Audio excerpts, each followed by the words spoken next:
Whether you're a skeptic or a believer, join me, Rob McConnell, as together we'll investigate the world of the paranormal and the science of parapsychology here on the X-Zone Radio TV show on XZBN and the X-Zone TV channel on Simul TV. Since 1990, the X-Zone Radio TV show has been the place where people dare to believe and dare to be heard. Together, we'll investigate UFOs, aliens, ghosts, Bigfoot, psychic phenomenon, lake monsters, conspiracy theories, government cover-ups, the truth embargo, alien abductions, ESP, haunted locations from around the world, and so much more. With over 28 years of broadcasting and more than 4,500 individual guests, the X-Zone is truly a place where fact is fiction and fiction is reality, as evidenced by the credibility, integrity, and professionalism of the guests that we bring to our international audience. If you have seen a UFO, had a close encounter, seen a ghost, Bigfoot, lake monster, or a story that you would like to share or have investigated, contact me, Rob McConnell, by sending me your email to xzone@xzoneradiotv.com, or you can call toll-free 1-800-610-7035, extension 143, and on Skype, X-Zone Radio TV. For more information on the X-Zone Radio TV show with yours truly, Rob McConnell, visit www.xzoneradiotv.com or www.xzonetvchannel.com or simultv.com and xzbn.net. Until next we meet here in the X-Zone from our broadcast center and studios in Hamilton, Ontario, Canada, always remember, X-Zone Nation, keep your eyes to the sky and your heart in the light.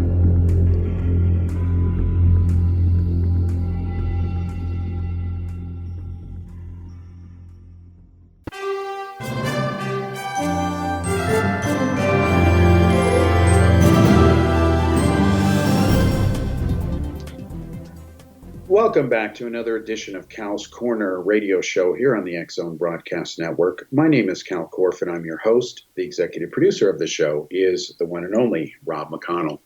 Folks, I say it at the beginning of every show. You know the routine. We cover everything on this show, from politics to the paranormal. That's a wide variety of subjects. Nothing is off limits. So let's do a brief recap of international news, and then we'll continue to pick up from last week's show, which was about the media. That is a handful of companies controlling about 90% of the large Western global media. All right, to recap the headlines going around, there was a very important election finally in England.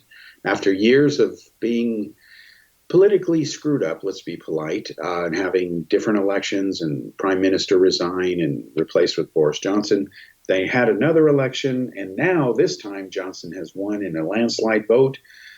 British voters have apparently said with their ballots that they don't like Jeremy Corbyn, which is good because he hates Israel. He's a far-left nut job, and you can quote me. And I hope he, goes and parties with his buddies in Gaza and, in Hamas. He loves those guys. Let him go celebrate there, Let him go figure out his political future in Gaza. Looks pretty bright. Anyway, I'm glad, as a journalist who has covered Brexit and lived in Europe for 10 years, I love the UK, although I have my views on London, a different issue, and the royal family and all that stuff. I'm glad that they finally are going to make some progress, because what they need to do is go back to serving what the voters wanted them to do. To recap what happened, the British government, or the UK, Great Britain, I just call it Britain, it's great, not a world empire anymore, thankfully, it wants to leave the EU. And there's positives on that, and there's also a bunch of negative stuff too. And of course, that upsets the ivory tower bureaucrats in Brussels, who of course want one big EU happy family. And of course, they want to force other nations to do things that they don't want to do. That's kind of the price you pay when you join the EU. I saw that when I lived in the Czech Republic, when they joined the EU. I'll come back to that in a moment, but let's explain why the thing in England is significant.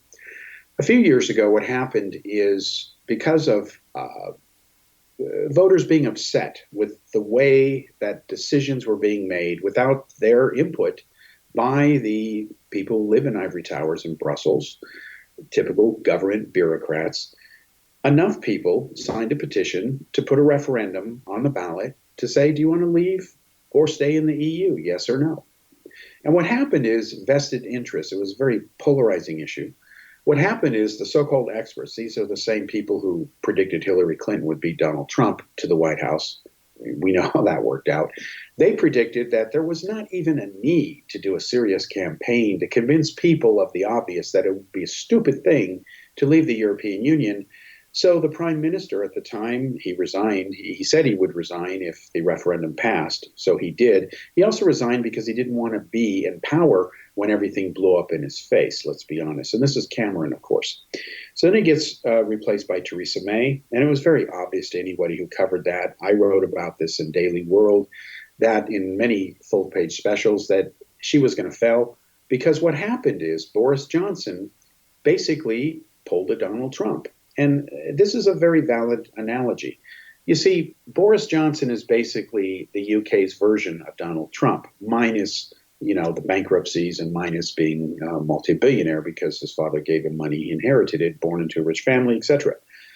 Anyway, make a long story short, Boris Johnson was pushing to leave Brexit. He was one of the chief architects of the Brexit initiative, which, despite the, tea leaf reading and psychic predictions or whatever, analysis by the so-called experts, they said it wouldn't pass, had no chance in hell.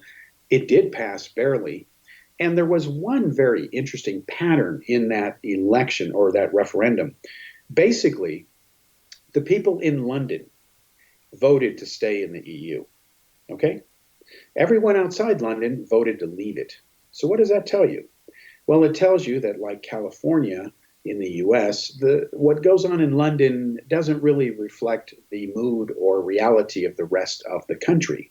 And you can also say probably that in Scotland as well, and Ireland and Wales and so on. Anyway, there's a disconnect between what goes on in London versus the rest of Britain. And I know that, having seen it firsthand, I first noticed it not the first time when I went to the UK, when this was back in the time when, Princess Diana was still alive and so on. But what I saw when I went there around the time of the Gulf War, Second Gulf War, this would be in the early 2000s, I was actually invited to give 4 lectures in London, which I did at the Commonwealth Club. 40 and Times magazine held their annual unconvention, and I was the main speaker. I spoke on 6 subjects. A lot of you know them: Meyer, Kennedy, Bigfoot, so on. At that time, we were promoting the fact that the man who wore the Bigfoot suit had been found. He was going to be put back in a costume, recreate this famous Patterson hoax. The person who was making the costume is the one who sold it to Roger Patterson in the 60s. There's no question that did happen. In fact, when we were filming for National Geographic for that TV special, I got to see one of the actual Bigfoot feet that people would wear back then from the 1960s that the costume maker had sold to Patterson. And it was neat seeing that because it was a relic. And what's interesting is one of the most incriminating smoking guns, if you will, visually against the authenticity of the Patterson film. And a lot of people have not figured this out because, well, for whatever reason, you'd have to ask what excuse they give. Well, it turns out that the Bigfoot suit that was made by the costume maker and sold to Roger Patterson, and there's no question, Patterson even admitted that he bought a Bigfoot suit to, do some experimenting. He didn't say he used it for a hoax, but what are the odds, folks, that he would order a suit and then magically see Bigfoot a short time later? I'm sorry, the whole thing stinks. Anyway, if you look carefully at a good copy that is color corrected of the Patterson film, and I've seen one of only 2 original prints, meaning the only master print made from the original. I saw it when I was working on World's Greatest Hoaxes, Secrets Finally Revealed, because Fox had to get that exact copy to use it in the movie with permission of Patterson's widow, of course, for money. And what happened is when you look at that, again, the most pristine copy of this thing, closest to the original that you can get, you see something very interesting. Not only do you see evidence of something in the eye, and Hieronymus, the guy, Bob Hieronymus, who wore the Bigfoot suit and helped fake it, he has a glass eye. Wow, amazing coincidence, folks. And then the other thing is that the fur itself came from China. It's called Dynel, D-Y-N-E-L, and it's only available from China. So Bigfoot must have walked across the, Bering Strait? Is that what we're going to believe? No, he didn't. It was a man in a costume. The fur is ordered, the fake fur from China. It's Dynel. It looks exactly like Patty in the Sasquatch movie because Bigfoot apparently likes Dynel fur. Or maybe Dynel fur was reverse engineered from a clone Bigfoot. I don't know. Of course, I'm just making that up. But Dynel fur, smoking gun. It's like looking at Billy Meyer's laser gun photo and realizing that the hand holding it is from a mannequin. It's kind of obvious once you get that in your head. Anyway, okay, so back to what we were talking about. What happened is in the election in the UK, Boris Johnson pushed for Brexit to happen. And then when it barely passed by about, I think, 2.5%, again, the demographics where everyone in London was voted to stay in. Everyone outside London said, let's leave, let's get out of here, can't happen fast enough. Well, then at that point, Boris Johnson said, I'm done, I'm out of here, I'm going to step back and let the prime minister handle this. Now, he knew at that point the prime minister would resign. Prime minister, again, said he would if it happened. He also didn't want to be the person to get crucified when he failed. So then Theresa May ends up being the hapless caretaker prime minister. 3 separate times they tried to get the Brexit thing through. This was 3 major times. There were many other efforts. I wrote a lot of articles about this. In fact, I remember discussions with Ajit Chak, the editor at Daily World. It's like, we're going to do Brexit for this special again? Yeah, because they're going to vote, and this time they really get it through. Then they wouldn't. So that's how the reporting on this went. Hurry up and wait. So then they had the election, and Boris Johnson slaughtered his opponent, the Jew-hating, Israeli-hating Jeremy Corbyn, far-left extremist who's buddies with Hamas and other terrorists, apologists for them as well. He makes no apology for it. Again, you can Google his quotes. This is not my spin on it. Don't take my word for it. Check it yourself, please. Jeremy Corbyn, look him up. Just Jeremy Corbyn, Jew hater. Punch it in there. You'll come up with a lot of hits. Anyway, now that that's settled, Johnson has a mandate. Get out of the EU. So what does the EU do now? The EU is mad because they're like, wow, this is really going to happen. So now the bureaucrats at Brussels are saying, watch out for Great Britain. Now it's going to be a rival to the EU. Be careful. Well, no kidding. Any country that's not part of the EU, that's in Europe, hello, is going to be a rival. In fact, I got news for the people in London who live in their ivory towers. Russia isn't a member of the EU because if they were to become a member, they would have to be subservient to the rest of Brussels, and they won't do that. In fact, if Russia were to join the EU, it would dominate it because it would have the most representative members in parliament because it's based on total population. This is one of the reasons Turkey is pushing to join the EU, because if it were ever granted that right, and it should not be, it's never been European, let's be blunt, they would be the dominant factor in all the EU. They would have more votes than Germany does. And Germany now is the king pinmaker country because they have the largest population, despite suffering a lot of deaths in World War II. They've rebounded, but Turkey's is slightly bigger, so they would enter at least tied to Germany. And based on demographics, with the Western population shrinking, Turkey would be dominant. All right, we'll be back after this commercial break, and we'll continue with an update, and then we'll talk about media control of everything you're hearing.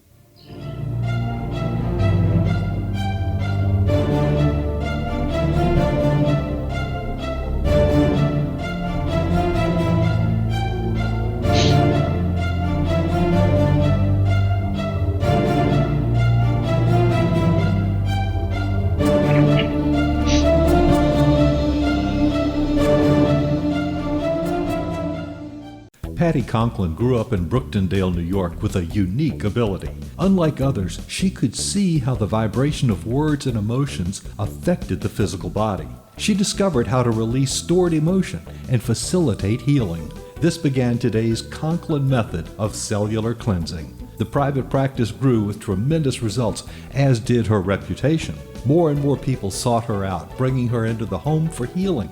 She soon realized she could even teach this to others, and they could shift perception and thus prevent illness from occurring. Patty Conklin quickly became a frequent keynote speaker, and she developed a curriculum for teaching the Conklin method of cellular cleansing. For more information, visit pattyconklin.com, PattiConklin,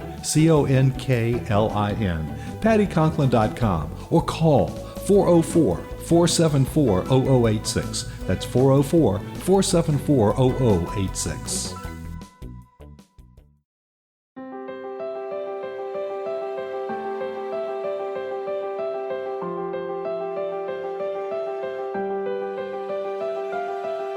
Mission Evolution is dedicated to the well-being of the planet and animals, as well as the evolution of humankind. One major factor threatening all three is increasing toxicity. Heavy metals and other environmental toxins are poisoning our bodies, deteriorating our brains, blocking our spiritual connection, and shortening our lives.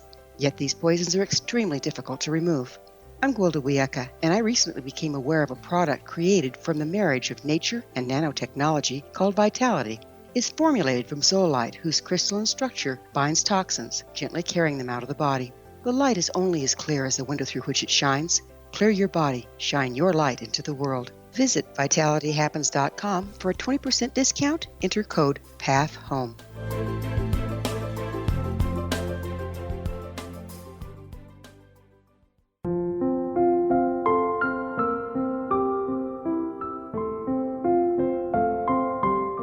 I am Dr. Carl O'Helvey, founder, president of a new cancer foundation focusing on evidence-based physical, mental, and spiritual interventions, including natural cancer cures, prayer, meditation, affirmations, nutrition, and other related holistic cancer prevention and cure modalities.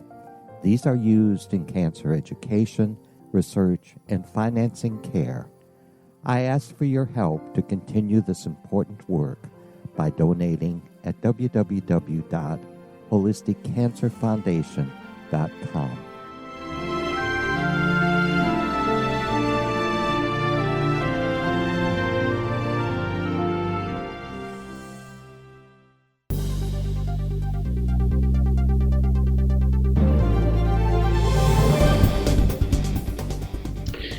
Welcome back to the second segment here on Kal's Corner radio show on the X-Zone Broadcast Network. My name is Kal Korff, and I'm your host. The executive producer of the show is Rob McConnell. We're talking about what's gone in England. Again, they've had a huge election. What makes it big and historic is that they finally have some results they can move forward with. In the past, last couple of years, despite the efforts by Theresa May, which were really sincere, politics got in the way. You know, the very people who said, Johnson included, that, you know, they wanted to leave the EU, then they stepped back and let the people in power try to sort it out, and they blew it, of course. That was predictable. Wrote about that again in articles over the years covering this. So then Johnson comes in after Theresa May resigns, and he's trying to push Brexit through. It didn't work the first time, so they have an election to try to move it forward. And then he ends up holding all the marbles, a landslide. So now they're going to leave the EU. Now he's got to get it done. Based on the votes, it's going to happen. Now Brussels is going to start to declare war on England because there's a real problem here now. England wants many of the same rights and privileges that EU membership gave them. And the EU has told them where to stick it, and then it's not going to happen. I'll give you a real example. In the EU, they are so controlling with their laws and regulations that if a banana is not arced and curved the right number of degrees minimum, it cannot be sold. Okay? Now, the American equivalent stupidity of that are laws in California and elsewhere where if an apple is not a certain size, it cannot be sold. So guess what happens to the apple? In our infinite wisdom, it gets left on the ground, it rots and it wastes for no valid reason. In the world, about half the food every day is wasted, and yet there are people dying of starvation. Go figure. So in the UK, what has happened is they want the same type of laws that the EU forced them to take, but they want to kind of line item veto them. So when the Brexit result came back, that the polls showed that the results of the referendum showed that, you know, a bare majority wanted to leave.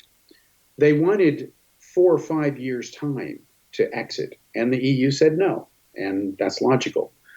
The reason that they wanted to stall for this time is they wanted to go through all the EU laws and basically pass them through the British Parliament. I remember covering this in the news. It was a shocker to hear British politicians tell me and other journalists that, yeah, what we're going to do now is we're going to have to introduce in Parliament every single law that the EU passed so that we have the same laws, so that getting along with the EU will be much easier. Well, okay, but let's be honest. No government, unless it's a dictatorship, passes laws one after another with no delays, changes, games, whatever. Look at the sabotage that goes on between the political parties in the West, especially the United States. It's the divided states of America right now. It's never been more polarized. So what happened is they started to pass a bunch of these laws and basically say up or down votes, yes or no. But then things like import duties and taxes started getting in there. It's like, well, yeah, we want duty-free importing of goods from everywhere else in Europe.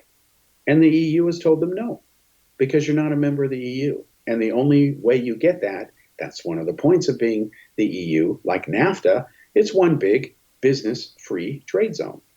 And Russia has said they're not going to join the EU because they would lose their sovereignty, even though they dominate the EU. So Russia is its own thing, separate from Europe, even though it's part of Europe. And now Britain is not going to be part of the EU, but it is part of Europe. And now in the news today, just waiting, this was predictable, people in Scotland now are trying to say, we want out. And that's rather interesting because a lot of Scottish people, it's about 50-50, a slight majority want them to leave, part of being the United Kingdom, because they don't really have the full representation or sovereignty as if they were their own standalone nation. They're essentially kind of a vassal nation, for lack of a better term, of Britain. Let's be blunt. They have their own parliament, but, not much else. They don't have full rights in that parliament. And there are people who want to be in their own country. They want their own country of Scotland. And this is where it's going to be interesting, because Britain can't really force Scotland not to leave. It can try to punish it economically. But unless there's a deal cut between Scotland and Britain now, Britain's going to be punished economically, because Scotland can say, wink, wink, well, we'd love to help you, British buddies, but, we got to do what the EU says, otherwise we get in trouble. So I'm sorry, we got to impose that import tax on you. So this is going to be very interesting, because Ireland is also talking about maybe leaving too. It's not happy with the tax havens that it has given companies like Apple. And then to have the EU come along and say, well, now that you've given them a tax haven, we're going to take billions of dollars in taxes from them. And of course, you get screwed because these companies won't set up in Ireland anymore because they're blaming you for what happened. Even though you didn't do it, we did it in Brussels. Yeah, that's the game going on. In fact, Apple lost a court judgment, and other tech companies have. It's now being appealed, and we'll see who wins. It's going to set a precedent that is potentially dangerous if it's not done right. The fact is, the European bureaucrats, as epitomized by the EU, it's the EU, really nobody else, they want to add more taxes to the big American tech companies. They want more of a piece of the pie. And they have all kinds of excuses for doing it. I remember, for example, when I first moved to Prague in the year 2000, I'm a journalist working for Prague Post newspaper. And I went in to make some photocopies. I had to photocopy some of my documents for the embassy. And I go to pay the tax. And it's 19% value-added tax on everything. That pays for everything, theoretically, your social services, parts of your metro, your medicine, socialized medicine, so on. The so-called perks of a civilized society. Anyway, so I'm going to pay, and then the guy says, you owe me about 9% more. And I said, why? He says, because there's a tax for artists in the EU. Because artists get their stuff ripped off all the time, and copyright enforcement is uneven, we have this extra surcharge, and the money goes into the European Union, and it's given out to artists as compensation. So I told the interesting worker at the copy place, I said, it was Copy General, I said, I'm an artist, I'm a journalist, I'm a writer. I haven't seen a single dime of this. Where do I get my share? And of course, they didn't have an answer because there really is no such thing. It's just an excuse to take money, and then they do whatever with that money. There's no transparency, no accountability. And the artists, all of the thousands and thousands or millions of writers out there, whatever, in Europe, they're not getting anything from this fund. It's a complete fraud and farce. So I would go to other places that didn't charge this because to me, it was just theft. So anyway, there's some very interesting things going on in Europe, and it's much bigger than just this idea that, you know, they have this porous immigration policy. Refugees from war-torn areas are flooding into Europe, causing the standard of living to go down and all that. We've heard all those claims. To some degree, that is true, meaning Germany itself mismanaged the immigration crisis deliberately, by the way. We have to remember that Angela Merkel was totally against allowing anybody in until she had a private meeting with Obama. And then, not coincidentally, a lot of money flowed from the U.S. into Germany. And then all of a sudden, she's a champion of immigration reform. 1 million people come in there from war-torn countries. They aren't vetted. 9 out of 10 were not cleared. Okay, 9 out of 10 didn't even have proper travel documents. And of course, ISIS and other terrorist groups exploited that, put some terrorists in there. They said they were going to do it the moment this opening the floodgates was announced. They actually put it on social media and released videos saying, we're going to do this to you. And people like me, who kind of take what terrorists say seriously, hello, I reported on it, as did others. Nothing was done. And then, of course, terrorist attacks happened. And then Merkel and other politicians are shocked and outraged. And how is this possible? It's so bad. At that point, these people shouldn't even be in office anymore. And if you look at what's happened in Germany, it's in serious political trouble, meaning the far right is rising again in Germany. It's like they didn't learn the lesson in the first 2 world wars. Today, Airbnb suspended, I think it was 500 accounts or something. I may have the number wrong, but they were run by Nazis who were holding events using Airbnb. And I will tell you, I've seen real Nazis in person, meaning when I lived in Prague, every year on the anniversary of the sick event Kristallnacht, the night that the Nazis destroyed Jewish property and started to arrest Jews and put them in the first concentration camp, Dachau, about 12 kilometers just outside Munich, been there several times. On the anniversary of Kristallnacht, these Nazis from Germany come through Prague, exercising their free speech and freedom of assembly to march. And people like me, when I lived there, I volunteered for a couple years in a row to help patrol the old Jewish quarter historic neighborhoods so that windows and shops wouldn't be vandalized or destroyed or graffitied by these Nazis. And these are real Nazis, real Germans. I speak German. I could talk to some of them. Even to go in and out of them that night when the police were arresting them, I had shaved my head so I could blend in as a skinhead. And I took advantage of the fact that Prague streets were deliberately designed to confuse invading armies. So when people asked me for directions and they were there to join the protest for the Nazis, I sent them in the wrong direction with pleasure, but they didn't know it. Anyway, we'll come back after this commercial break to continue this, but we'll talk about Europe, what's going on in Germany, and then again, we'll talk about media control.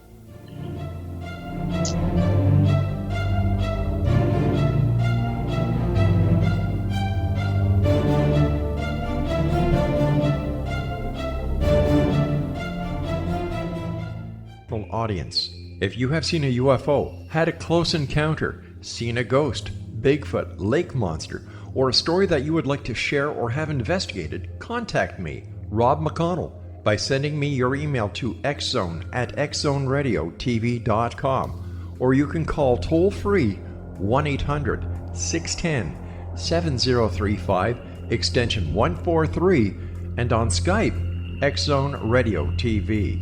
For more information on the X-Zone Radio TV show with yours truly, Rob McConnell, visit www.xzoneradiotv.com or www.xzonetvchannel.com or simultv.com and xzbn.net.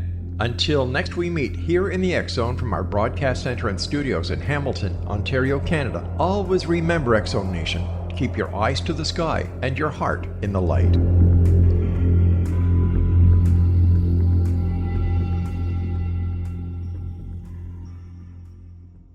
Join Patty Conklin and Healing Within Radio each week. More than entertainment, Healing Within offers educational, useful tools for everyday life. Listen for help overcoming fear, anxiety, and depression. Patty knows about eliminating cancer, MS, dementia, Parkinson's, and a host of illnesses that we face every day. Life can be good. Life is good. All you need are simple tools to start changing your life. Start right now by visiting pattyconklin.com, PATTICONKLIN. No matter where you are in the world, you can work with Patty through Skype, phone, or in person, visiting one of her retreats in Georgia. Visit pattyconklin.com today or call our offices at 404-474-0086. That's pattyconklin.com or call 404-474-0086.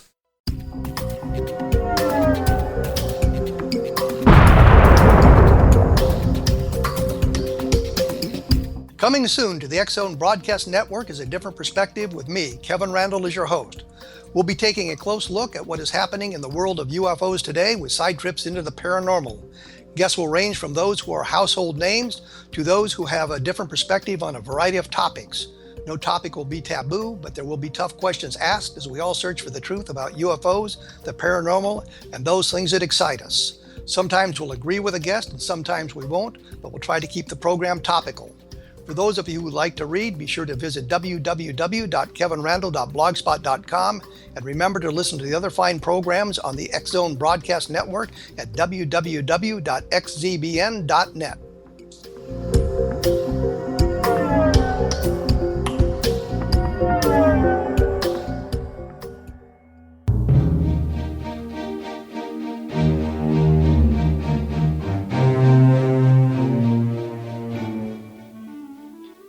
Welcome back to the third segment here on Cal's Corner Radio Show on the X Zone Broadcast Network. Once again, my name is Kal Korff, and I'm your host. The executive producer of the show is Rob McConnell.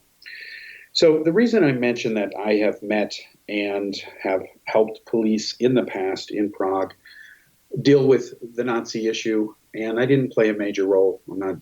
There's no bravado or whatever in here, but I did my little part in helping mislead some of them into the waiting police vans around the corner, things like that, because they thought I was a fellow skinhead. I spoke German, etc. It worked. They were that stupid. Got footage of it all anyway.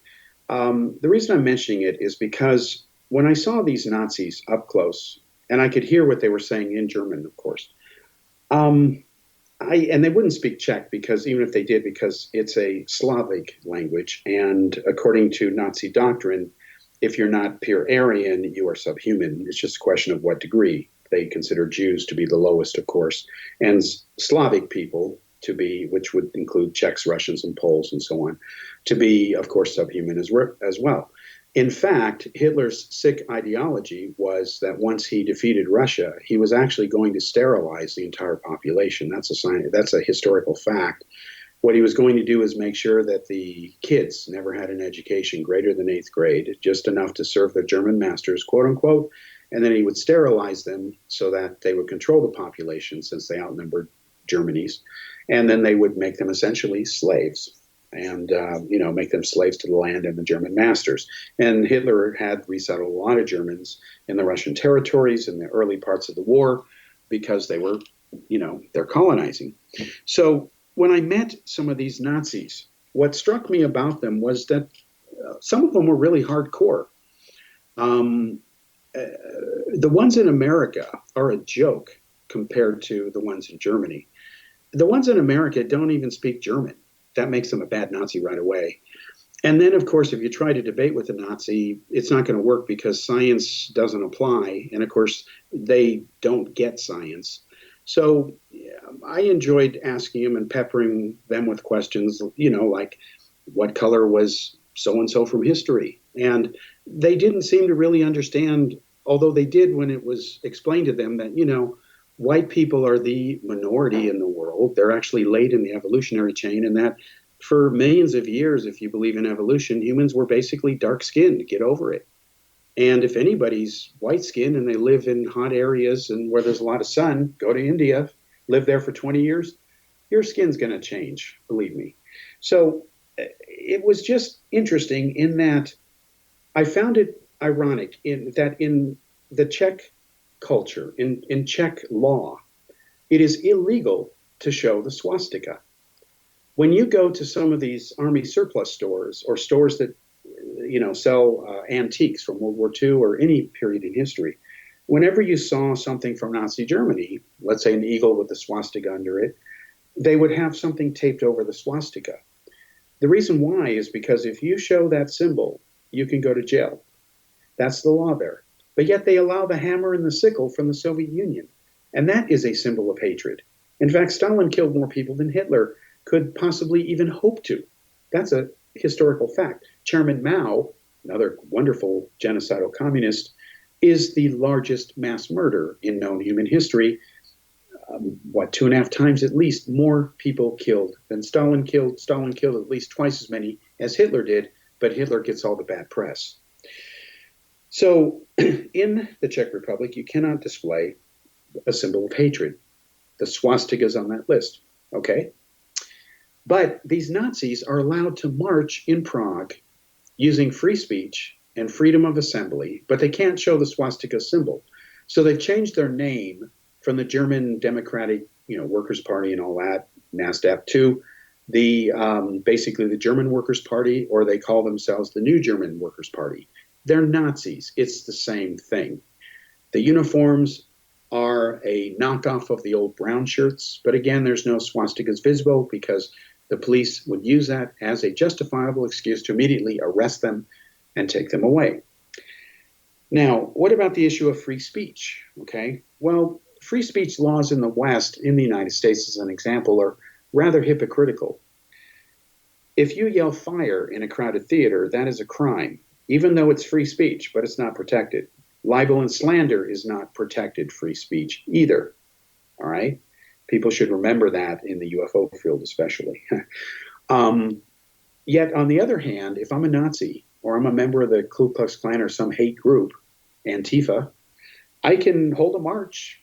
I can even fill out a permit, pay money, and get permission from the city to hold an event on this date, on this time, and say the most hateful things, all because free speech. I'm sorry, folks. If hate speech is not protected free speech, then why do we allow the Nazis to march at all? The Nazis are not about peace. The communists are not about peace. There's no question that is a fact. They may claim opposite, but they claim a lot of things. That doesn't mean it's true. So I've never understood why the American Nazi Party is allowed to basically do what they want and hold their marches, and they're legally protected. And yet people who try to stop it or have a problem with that, they end up prosecuted. I'm sorry, if they're obeying the laws, they shouldn't be harassed at all.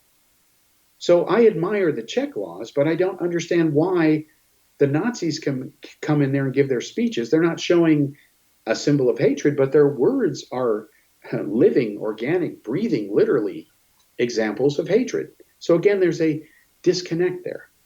But in Germany today, because of the way Merkel has mismanaged her government, and the immigration issue is a big issue, you can't blame Germans for being upset over that, the far right has risen. But the far right ultimately eats itself because that ideology is not sustainable. It is actually, it's hate-based. And anything hate-based is going to ultimately destroy itself. Just like if you love something so much that you're so naive, you end up imploding yourself as well. Both are two extremes. And that's the problem here. I remember as a kid, and I'll never forget this, I've talked about it before. Again, on October 19, 1973, I remember the date, I've talked about it for years. That's when all this hit me as a young boy. And what I saw was this belief in the stupidest, craziest things by so-called intelligence adults, even ones with PhDs, believing in everything from the ability to move objects with your mind to being able to astro travel to another planet and tell you what's going on there.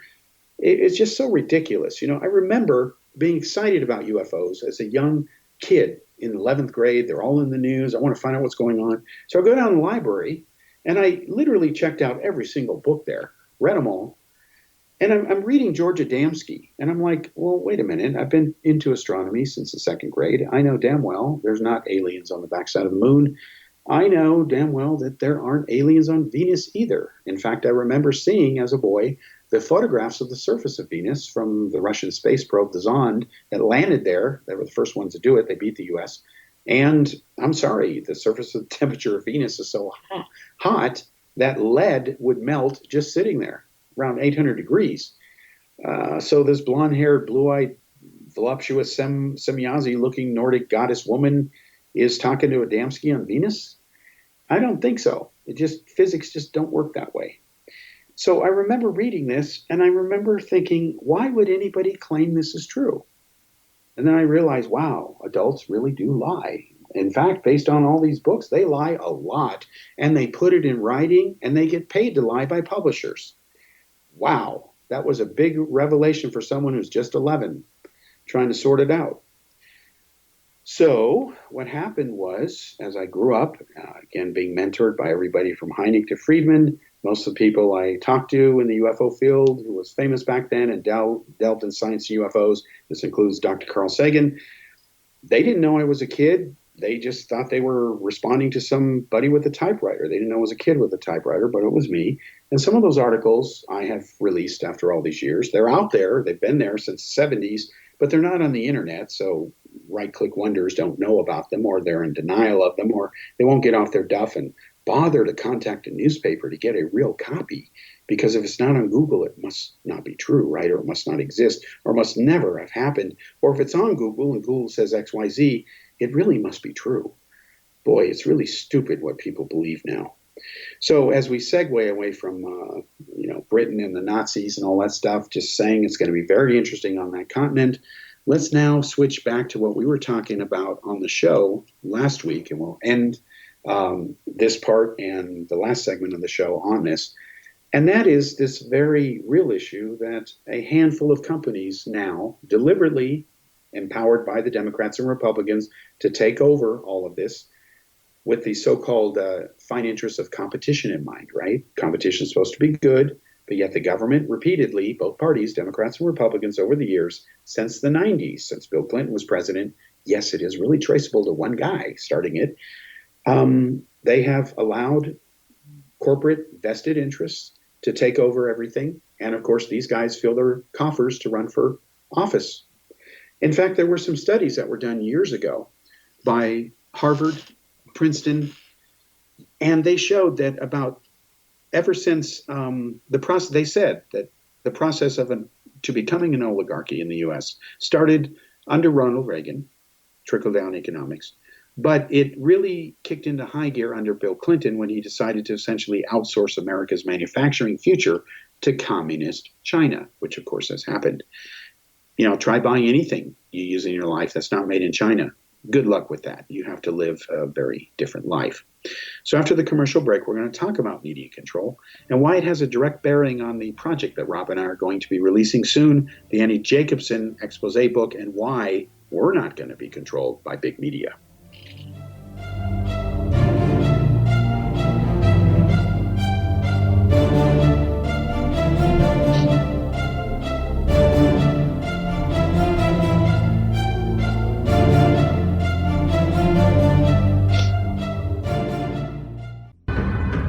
If you are looking for a safe, zero-calorie natural option to the harmful artificial sweeteners on the market today, Just Like Sugar is what you're looking for. Just Like Sugar is a wonderful natural alternative for those health-conscious people who choose a calorie-restricted diet with a great, pure, sweet flavor that tastes just like sugar. Just Like Sugar is a great natural option for people suffering from diabetes and may be useful in restricted diet programs where standard sugars are not allowed and does not cause a laxative effect of some other sweeteners. Just Like Sugar comprises a perfect blend of chicory root fiber, natural calcium, natural vitamin C, and Just Like Sugar's sweetness comes from the natural flavors from the peel of the orange. Just Like Sugar is a natural alternative to harmful artificial sweeteners and will change the way that you believe all natural sweetener products taste. Just Like Sugar is available at your local Whole Foods markets, Wild Oats markets, Henry's, Sun Harvest, and many other fine natural food stores in the U.S., Canada, and worldwide. They are here, and they've been here for thousands of years, making their presence known in the shadows. They might be seen by a lonely motorist on a deserted road late at night, or by a frightened and confused husband in the bedroom he is sharing with his wife. But who are they? What do they want? Why are they here? Perhaps most concerning, has the government been aware of their presence all along? The new book by Ellie Marzulli, UFO Disclosure, the 70-year cover-up exposed, delves into the world of UFOs. Can full disclosure be soon? Order now and receive a free hour and 37-minute DVD on the UFO phenomenon. UFOs are real. Get both the book and the DVD, a $40 value, for only $19.99. To order your book and DVD today, go to lamarzulli.net. That's LAMARZULLI.net. You have heard of the X Zone? Now watch it on Simul TV, plus 500 video games, live TV channels, free video on demand, worldwide, and more. Does this sound like tomorrow's television? Well, it is, but you can have it today, right now. It is Simul TV. Simul TV offers what the others only wish they could provide. 15 exclusive channels like X Zone, sci-fi, and horror. We are worldwide. No other provider offers that. 500 built-in video games. No need to have an extra expensive system. We have them included. Free video on demand. Live streaming events from around the world, interactive online network, and much more. Tomorrow's TV today. Simul TV. Sound too good to be true? Well, it's not. You can have Simul TV today. Sign up at simultv.com. Do it today.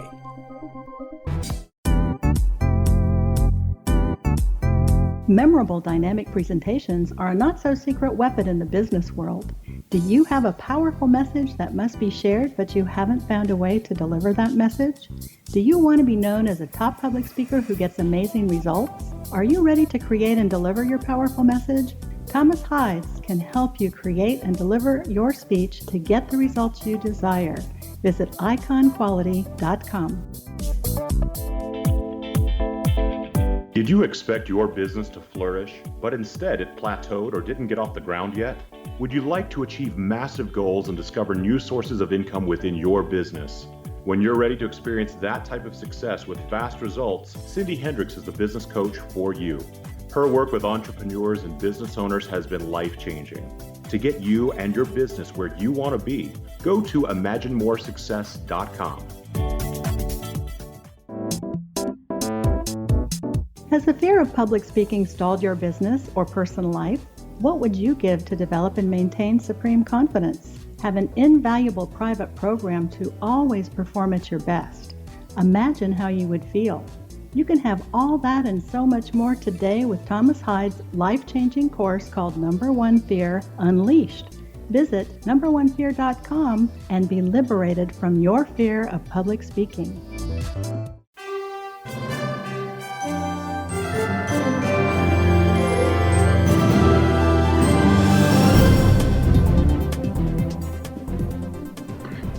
Welcome back to the fourth and final segment here on Kal's Corner Radio Show on the X Zone Broadcast Network. My name is Kal Korff, and I'm your host. The executive producer of the show is Rob McConnell.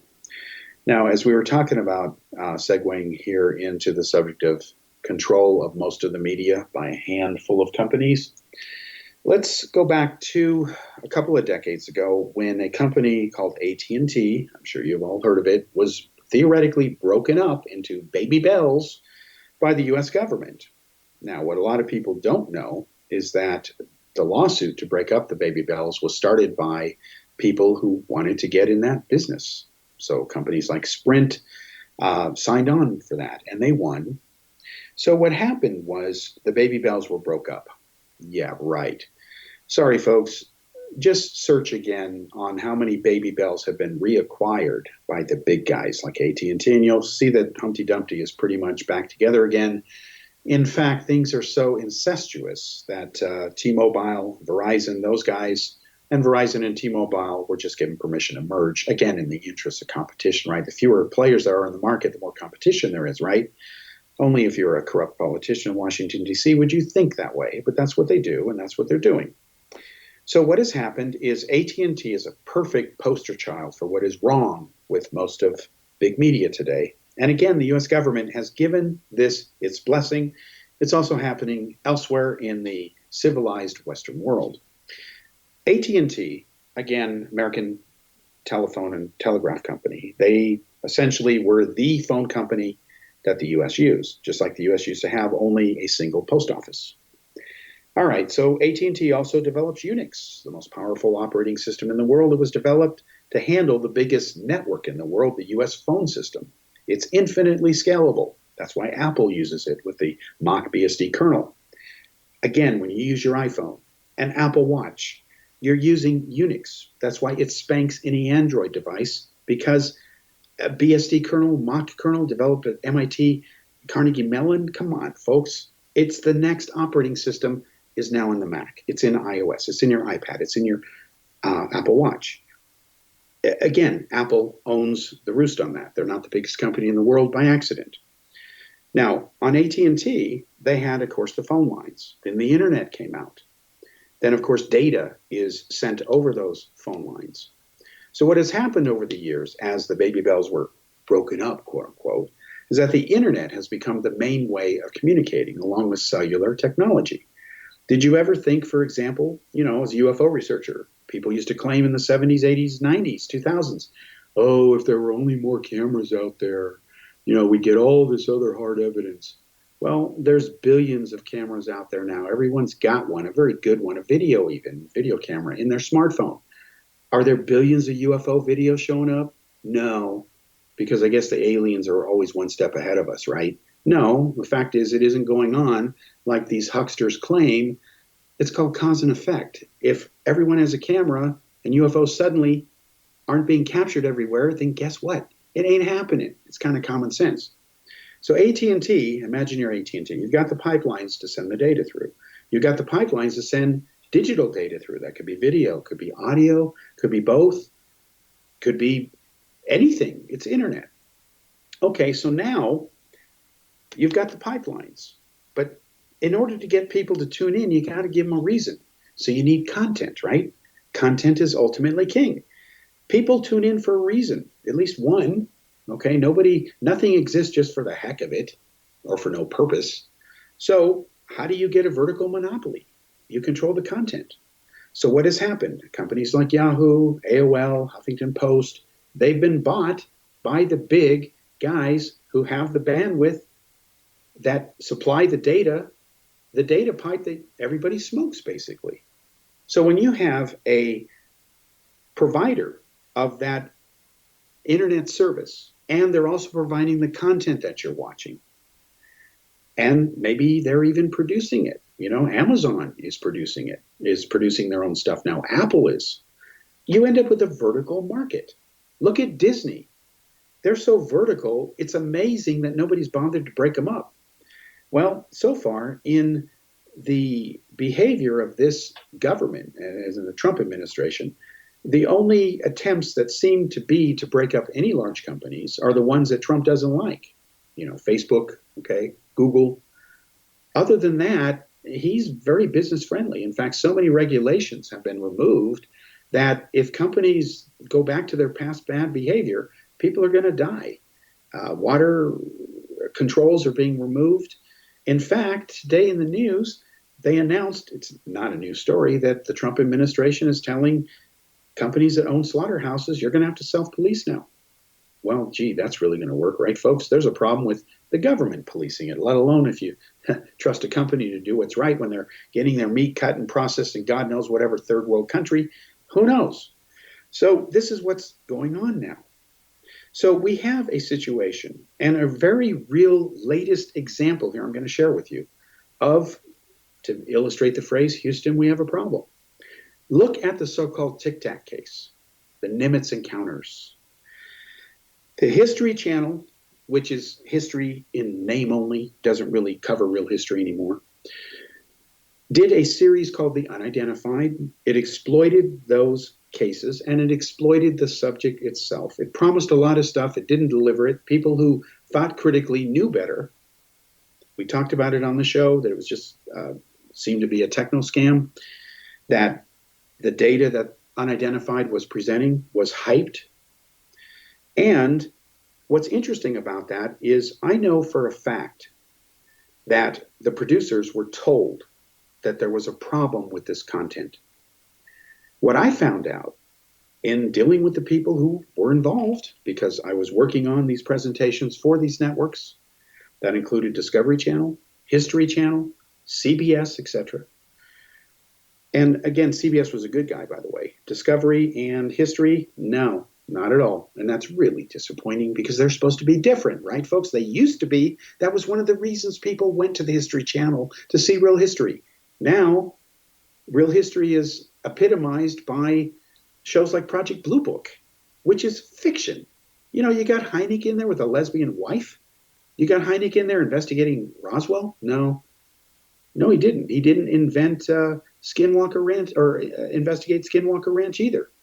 In fact, Blue Book and all that was over by the time the Skinwalker nonsense started. Now, what does all this have to do with anything? Well, it turns out that Discovery Networks, they own a thing, Travel Channel, and they have a thing called the Alien Highway. Ooh. So what they're doing is they're hyping these cases in one series because the same network interests own another series. And what they try to do is cross-market and cross-pollinate them. So if this UFO case is a hoax, but the Travel Channel is saying stop at Roswell to visit one of the 5 crash sites, right? There were 5 when I wrote my Roswell expose. There were 5. And I talked to the mayor, interviewed him. He's in the book. He said they get about 22% of their revenue in a good year from hyping the 5 crash sites. That's how they fund the city budget, by hyping a myth. I told him you should, put some Elvis signs there. There's probably some people who will pay for that too. He didn't appreciate my comment, but anyway. So what you have here is you have a network, History, Discovery. They own travel channels. They own these vertical market segment channels. And because it's all one big happy family, they don't want one entity of theirs on the right hand saying this is a hoax and the left hand saying it's real. At least they're consistent that way. So how do they solve all of this? Well, instead of telling you the truth, folks, they say it's all good. And that's why I came up with the term UFO believers, okay? Because again, I made up the term inspired by people who are believers who love Justin Bieber. And I'll tell you what my thinking is. I talked about it before real quickly. As I tried to tell UFO Jesus on Twitter, he said a UFO believer was someone who was a UFO believer who loved Justin Bieber music. No. In fact, I don't know of any UFO nuts who like Justin Bieber music. Maybe there's one out there. I don't know. I don't know him. But anyway, I said no. A believer is a Justin Bieber fan so hardcore that no matter what he does, it's all good. He can never do anything wrong. Even when he urinates in public, it's okay. It's Justin. So those are believers. The press made up that term. The fans call themselves believers. So when I see UFO nutters, it's all aliens, all the time, all good. And even when it's not, well, there's always this other case where it is. They don't even want to look and learn any lessons of how they just blew it with both lips. I call them UFO believers because I think it fits. It's just not Justin. It's aliens from Zeta Ridiculous this time. So, as I've talked about in a few shows, there is an expose coming out very shortly now. It really is coming, long overdue. It's a book called Annie Jacobson's Area 51 Book Scandal. It is co-written by Rob and myself. I first wrote the original article in May of 2011, a couple weeks after Annie Jacobson released her book. I was working at Daily Post newspaper. People came into the newsroom, teased me about it and said, can you believe this again from America? They said, you got to take it out. Being the author of the best-selling Roswell expose of all time, I knew that Roswell was not caused by Joseph Stalin and Joseph Mengele and all that other nonsense Annie Jacobsen said. So I wrote a paper. It went out there, bothered Annie Jacobsen. I don't care. Now it's been expanded into a book, and it's got a very interesting part added to it. There are 3 links in there to 3 audio interviews that Rob McConnell did with the main scientist, T.D. Barnes, that Annie Jacobsen depended on for her book. And he says Annie Jacobsen threw us under the bus, quote, unquote. And the details, again, are in the interview and in the book. Now, in the next show, we're going to talk about that because a new website is coming out, and we're going to make the Annie Jacobsen launch part of the first episode of the new show, Ufology or Ufology, where Rob and I will talk about the latest UFO news and major cases, give you a Siskel and Ebert type thumbs up or thumbs down to help you separate fact from fiction and not become a ufologist. Join me next week. We'll be back for another episode.